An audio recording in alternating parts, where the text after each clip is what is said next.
Gearing up for hydrogen, America's road to sustainable transportation. It's a new report out from the New York-based organization Inform.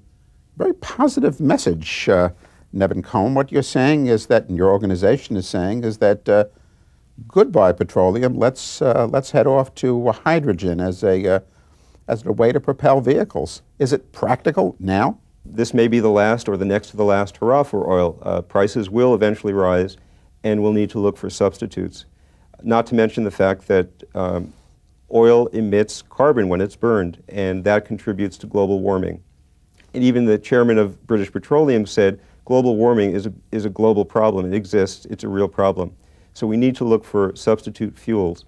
And hydrogen happens to be a fuel that is clean, it's efficient, and it doesn't have any of the negative side effects that petroleum does. And it's the fuel for the next 100 years.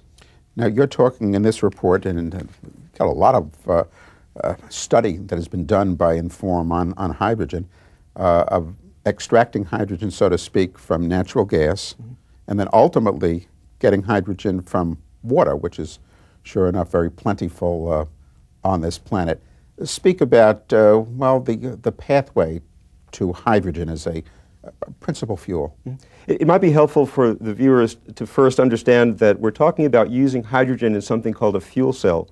It's like a battery. When you combine hydrogen and oxygen in a fuel cell, you get an electric current, and that electric current can power an electric vehicle. Most people think of electric vehicles running on batteries that have to charge for a long time, but actually there's more than one way to run an electric car. You can run it on a fuel cell. So the byproduct of combining hydrogen and oxygen is simply water, safe water, and a little bit of heat. And you can get hydrogen in a number of different ways. The most immediate way is by taking it from natural gas. Natural gas is made up of hydrogen and carbon. There are simple techniques for removing the hydrogen and using it to run a fuel cell. Ultimately, the reason we call it a sustainable fuel is because with the price of solar energy going down, you can get hydrogen from water. Water is H2O, hydrogen and oxygen.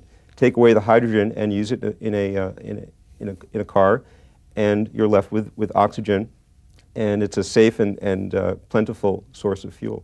What is that reformulated gasoline situation all about as far as Inform is concerned? Well, increasing efficiency in the way our internal combustion engines burn gasoline is not the answer.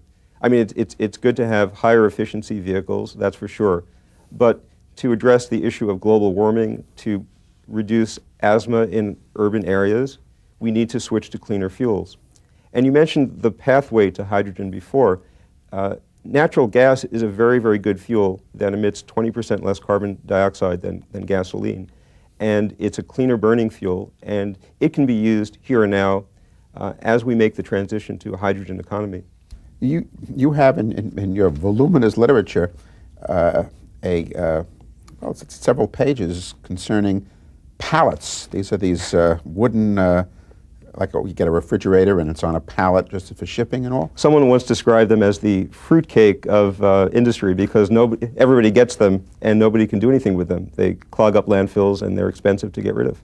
Well, the thing that I just was so amazed, you said something like 50% of hard wood that's harvested is used for these pallets. I mean, that's such a waste, no? If you can design the shipping system so that they're either taken back and reused or substitute plastic pallets that can be used over and over again, we can prevent that kind of waste and make it easier for companies to ship their goods more cheaply. Inform is a membership organization. You're looking for people to get involved with the organization, with the group, to participate in all these campaigns. How do they do that? Who do they call? Where do they write?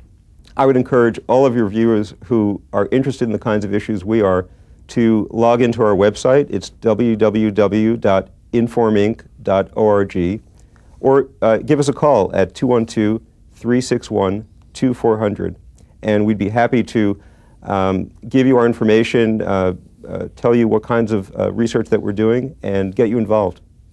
Now, we've been talking about the United States up till now and what Inform is doing to cause government to have business inform people about what they're doing in the way of toxic chemicals and so forth. But you also function internationally in Russia, in Mexico. Tell us about Inform's international reach.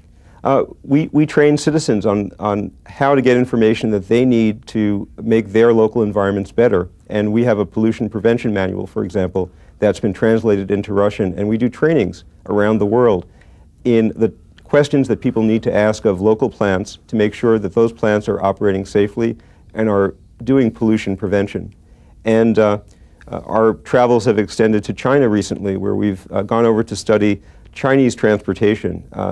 China may have 1 billion more people in the next couple of decades, and if they build factories to use internal combustion engines, that could be very damaging to the global environment. And so we're working to try to make sure that developing nations follow the right paths.